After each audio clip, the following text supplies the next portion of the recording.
Tara na sa Boracay. Bago na yung ano dito.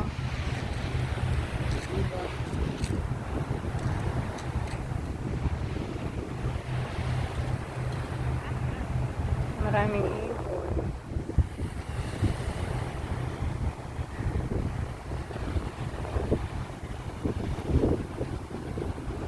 Daan na naman tayo dito.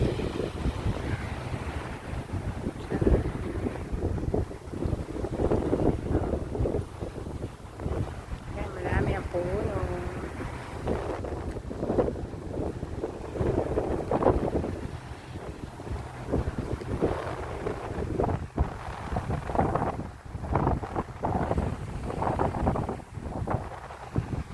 Marami dito nag-exercise. Charot. Yan mga tao na yan, nagtatanggal sila ng mga dumi dyan sa gilid. Kasi maaga pa. May ano doon, may lumilipad na ano tawag dyan. Hindi ko alam ang tawag dyan na lumilipad. Charing.